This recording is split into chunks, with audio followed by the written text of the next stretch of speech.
En 2018, une lettre d'Albert Einstein, connue sous le nom de « Lettre sur Dieu », a été vendue aux enchères pour près de 3 millions de dollars. Qu'est-ce qui rendait ce document historique si précieux? Il ne s'agissait pas simplement d'une pièce de collection, mais d'une fenêtre ouverte sur la vision personnelle de l'un des plus grands génies de l'humanité à propos de questions fondamentales telles que Dieu, la religion et le sens de l'univers. Einstein ne croyait pas en un homme dans les nuages. Cette lettre, écrite en 1954 et adressée au philosophe allemand Erich Gutkind, alors professeur à l'université de Princeton, révèle clairement sa pensée. Pour lui, le concept de Dieu était une métaphore, une invention humaine née de nos faiblesses. Quant à la Bible, il la considérait comme une collection de légendes primitives, vénérées par beaucoup, mais dénuées de véritables fondements rationnels. Malgré son scepticisme envers les religions institutionnelles, Einstein ne niait pas totalement l'existence d'une force supérieure dans l'univers. Il reconnaissait la possibilité d'un ordre sous-jacent, d'un esprit grandiose dépassant la compréhension humaine, quelque chose qui, par sa propre nature, reste inaccessible à notre esprit. Dans une conversation avec son collègue, le mathématicien Banish Hoffman, il confie « Je me demande parfois si j'aurais créé l'univers exactement de cette façon, si j'étais Dieu. » Par ces mots, Einstein soulignait qu'il ne concevait pas Dieu comme une figure anthropomorphe observant et jugeant depuis le ciel. Il rejetait l'image d'un être suprême à la barbe blanche, surveillant chacun de nos gestes. Pour lui, la véritable religiosité ne naissait ni de la peur de la mort, ni de la foi aveugle, mais de l'émerveillement face à l'ordre du cosmos et de la recherche constante de la connaissance rationnelle. « Nous dansons tous au rythme d'un musicien invisible », disait-il souvent. Cette métaphore l'a accompagné toute sa vie, représentant sa croyance en une harmonie universelle présente dans chaque aspect de l'existence. Il rejetait l'idée d'un Dieu qui récompense ou punit. Il ne croyait pas en une morale dictée d'en haut, mais en une éthique née de la compréhension et de l'empathie. Pourtant, il reconnaissait que nos vies sont soumises à des forces qui nous échappent. Que nous soyons des humains, des animaux, des plantes ou de simples particules de poussière cosmique, nous suivons tous la mélodie de ce musicien invisible qui dépasse notre perception consciente. Einstein ne s'est jamais défini comme un athée radical, ni comme un croyant traditionnel. Sa pensée était plus proche de celle d'Immanuel Kant. Il croyait que l'esprit humain est incapable de saisir la totalité de l'univers, tout comme un enfant ne peut comprendre le fonctionnement d'une voiture. Nous pouvons observer que notre environnement obéit à certaines lois, mais nous sommes incapables d'en saisir l'ensemble. Pour lui, l'intellect humain était limité face au mystère cosmique. Et pourtant, ce mystère ne l'attristait pas, il le fascinait.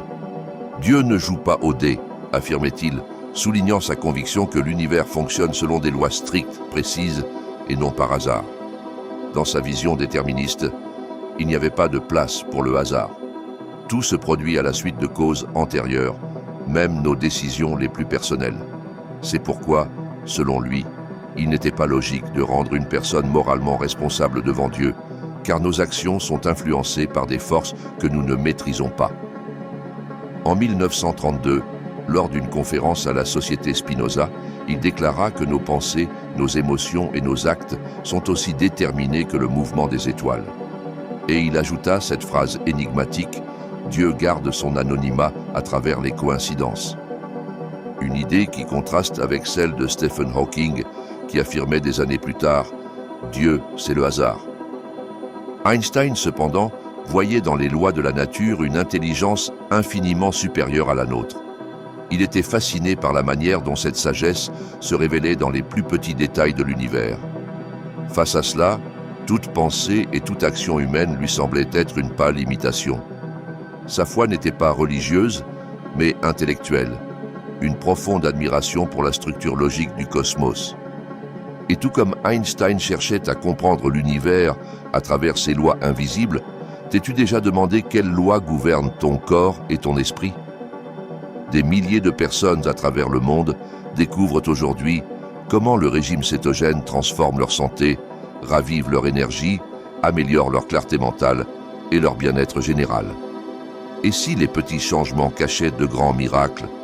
Regarde la vidéo dans la description et découvre comment le régime cétogène peut tout changer avec un plan personnalisé rien que pour toi. Ce n'est pas de la magie, c'est de la science. Nous ne pouvons en comprendre qu'une infime partie, disait-il. Cette confiance dans l'organisation rationnelle de l'univers constituait pour lui la véritable idée de Dieu. Il plaisantait parfois en disant que deux choses étaient infinies, l'univers et la bêtise humaine. Et il assurait aussi que lorsqu'une personne élargit sa conscience, elle ne redevient jamais la même. C'est pourquoi il voyait dans la pensée logique une forme d'élévation spirituelle. Lorsqu'on lui demandait pourquoi, si Dieu existe, il permet tant de souffrances et de catastrophes, il répondait simplement « L'être humain a le libre arbitre et une boussole intérieure pour distinguer le bien du mal. Chacun choisit sa voie, et même si nos décisions sont influencées par des facteurs extérieurs, nous restons responsables de nos actes. » Accuser des forces supérieures de nos erreurs lui semblait absurde. Face aux tragédies du XXe siècle, beaucoup se demandaient comment Dieu avait pu les permettre. Einstein répondait « Dieu a permis, mais il a aussi donné à l'humanité la connaissance du bien et du mal. C'est à l'homme d'assumer les conséquences de ses actes. Pour lui, la morale n'existait pas pour plaire à Dieu, mais pour vivre ensemble avec dignité. Il reconnaissait que des figures comme Jésus, Bouddha ou Moïse avaient eu un impact plus profond sur l'humanité que bien des découvertes scientifiques. En 1929, un rabbin new-yorkais lui avait envoyé un télégramme lui demandant quelles étaient ses croyances religieuses, sachant qu'il était de confession juive. Einstein répondit qu'il ne croyait pas en un Dieu qui dirige le destin des hommes, mais en un Dieu qui se manifeste dans l'harmonie de l'univers. Peut-être qu'Einstein n'a jamais cessé de croire au miracle, ou peut-être avait-il compris que le plus grand miracle, c'est simplement d'exister. Dans tous les cas, il savait que le monde est bien plus complexe que ce que même les esprits les plus brillants peuvent concevoir.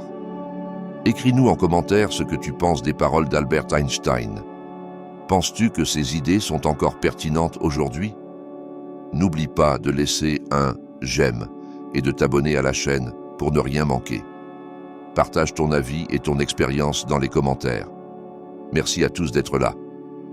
Et si Einstein avait raison, si tout dans l'univers, y compris nous-mêmes, obéit à des lois invisibles, peut-être est-il temps de redécouvrir celles qui régissent ta santé et ton énergie. Des milliers de personnes l'ont déjà fait grâce au régime cétogène, et les résultats sont aussi impressionnants que la physique du cosmos. Le lien est dans la description. Accède à une vidéo qui t'expliquera les bienfaits de cette approche alimentaire et comment tu peux entamer ta propre transformation dès aujourd'hui. Ton corps, lui aussi, danse au rythme d'une mélodie invisible. Il suffit d'apprendre à l'écouter.